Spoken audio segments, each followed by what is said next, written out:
Hey, Kurt and Preeti here from mayaforlife.com.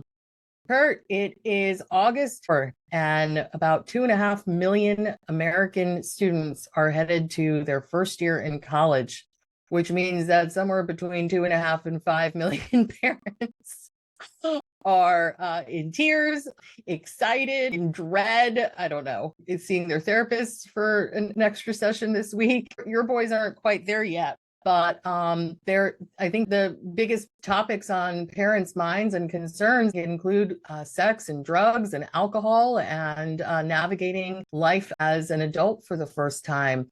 What do you have to say to these parents? Well, how can we help them? Well, it's certainly been a great week this week as a lot of the Maya students, boys and girls, are going off to college, are preparing, and the parents, we have those courses for them. And I think the decisions that these young people are going to make this week, one, meeting their roommates, living with another human being for the first time, and the social aspects of that, and the give and take as far as habits, cleanliness, how late the music gets played, who turns the lights on, will there be people of the other sex or same sex in the room? Things like that are very important. Will there be sex in the room? What's that? Will there be sex in the room? Will there be sex in the room, right? But the decisions they're making about alcohol, cannabis use, vaping, and even sexual practice could affect them the rest of their lives. And of course, there's a huge blitz, no pun intended, at schools this week to get into fraternities, sororities, get freshmen into a certain group. So having those discussions this week with the Maya parents and the Maya students, the actual people going to college, and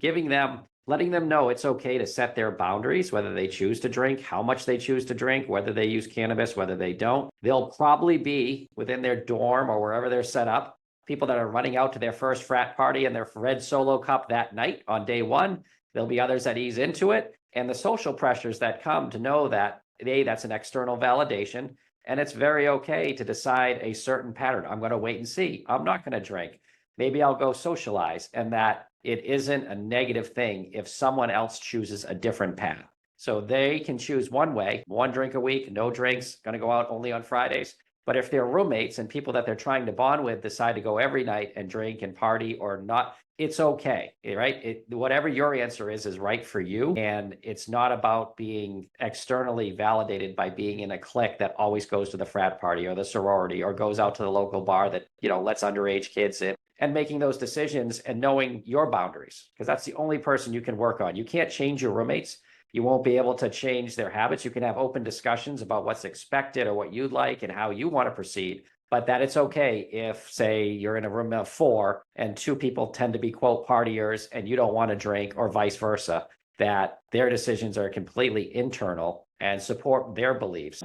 Because, you have situations where kids make decisions these first 2 weeks of college that they look back on in 4 or 5 years that send them down a world of drinking to numb pain, to become on a road that could lead to AUD, alcohol use disorder, or through cannabis or through other things. So it's a big week for parents to talk to their kids about, hey, guess what? I just dropped you off. I know the parents are driving away, happy driving back home, or maybe sad, depending, but they're on their own now. They're boots on the ground with social pressure as young adults to drink, to smoke, to have sex, and to be part of a group. And you need to talk to your kids about how they want to brand themselves, what they want to define themselves as. And it's okay if other people don't agree or aren't that same brand. Right. And it's also not following the crowd, not mob mentality. If you have boundaries and values that you want to adhere to when you get to school and they're being violated, then maybe those are not the people you're meant to hang out with. And if they do turn out to be a roommate or somebody with whom you're in close proximity and you don't really have a way out, there are resources, there are negotiation skills, there are ways to learn how to talk to these people, and that there are people who will help you, like your resident assistant, your graduate assistant, other people in the housing office, a dean, a college counselor, a faculty member. There are people who will help you navigate.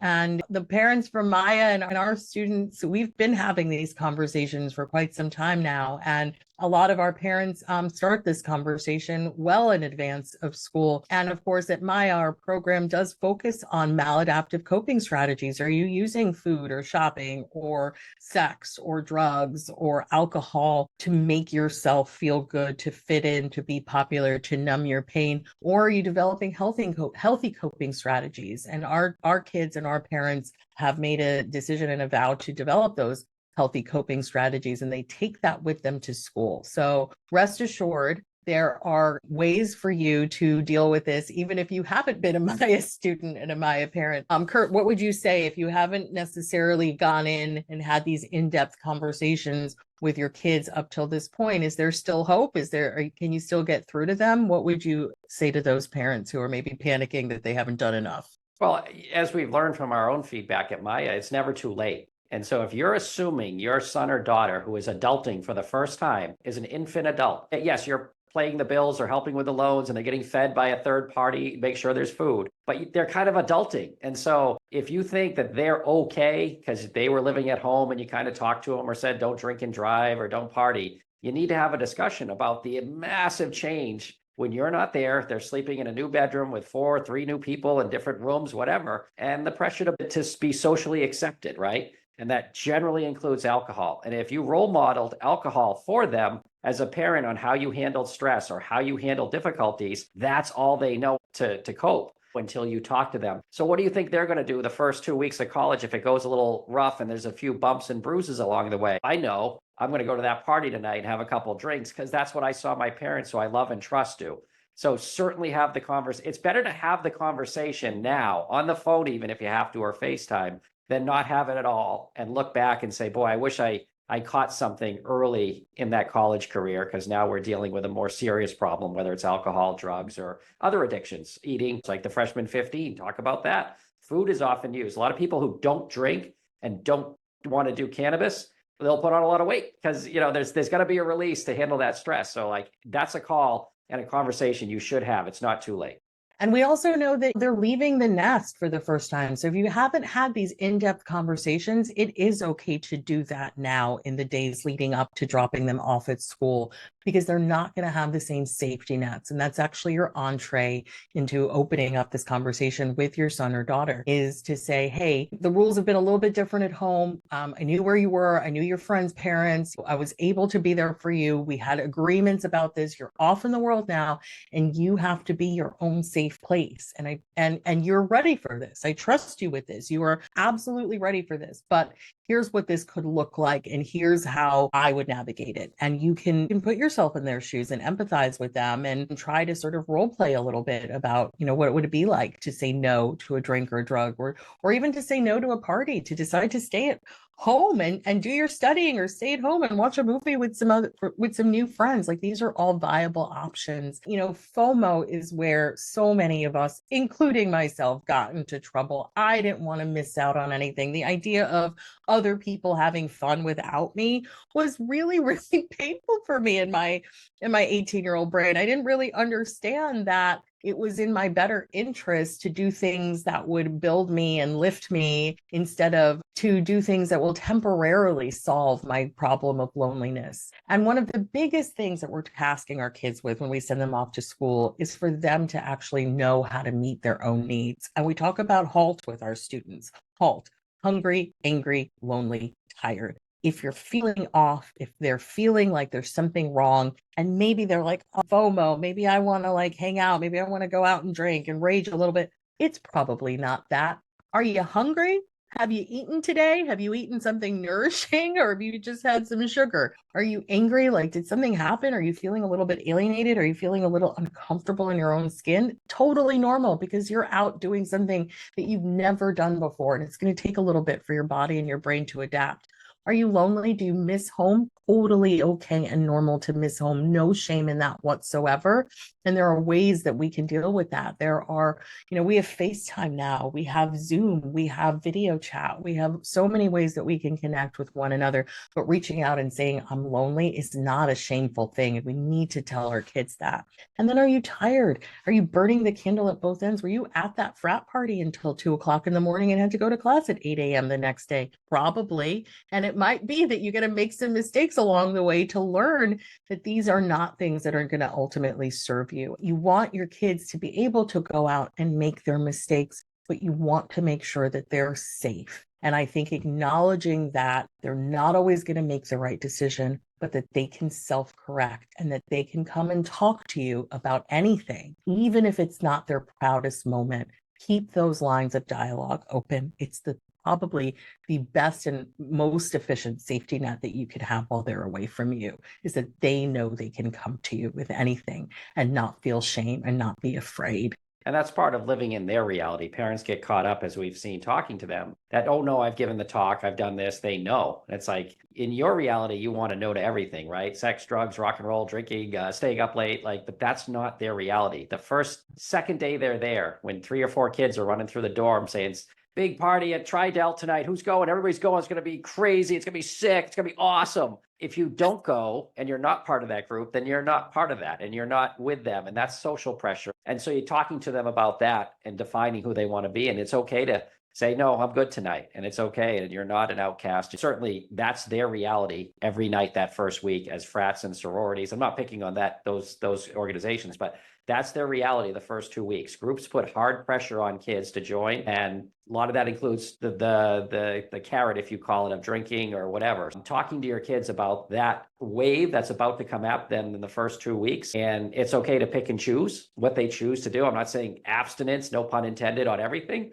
but to take it in moderation or to take it or leave it is all okay. There's no shame and guilt in trying it, or no shame and guilt in, not doing it, and that the social pressure is all in your head. And let's not underestimate how many young people are part of a sober movement now. There are young people choosing to abstain from alcohol and drugs and marijuana, and we should encourage them. And they are not feeling ostracized. They are feeling very much agents of their own future. They feel very much empowered by the choices that they've made, and they will meet like-minded people. If you have a set of values, you will attract people into your life that also have that set of values. It's highly likely that your friends will end up being people who don't party if you're somebody who doesn't party. There's one more thing I'd like to add, and it's that this is all very scary. It's all new, right? And anytime that we do anything new, anytime that there is a major life change that's happening, our emotion tends to be fear, and fear is completely normal. Let's normalize fear. Let's normalize discomfort. Let's normalize not knowing what it's going to be like and being uncertain if people are going to like me. And for me, I had this sense of unbelonging. I've talked about that a lot in the context of my recovery. But going to college and not feeling like you fit in and not feeling like you belong, that's normal. And I actually did not know that that was normal. I thought that I was the exception to that rule. I thought that everybody else seemed to be having a great time, and I felt really out of place. And it wasn't my freshman year that I found alcohol, but I did find it in my sophomore and junior year. And that led me down a pretty slippery slope. And the reason I say let's normalize these feelings is that there's a lot of pressure for us to just go out in the world and get it and feel like we belong. And we don't always get there. Like, I was not the kid that was going to get there those first few weeks. But if I had somebody reinforcing to me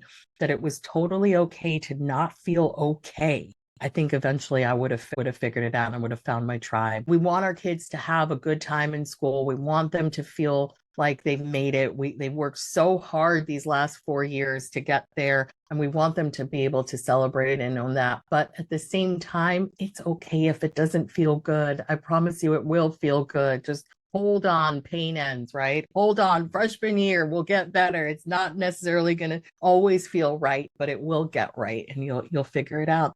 Yeah, totally agree. And you will find your tribe, as we say. Telling your son or daughter that you don't have to drink, or you can drink very sparingly if you choose. And there's thousands of kids on your campus like that.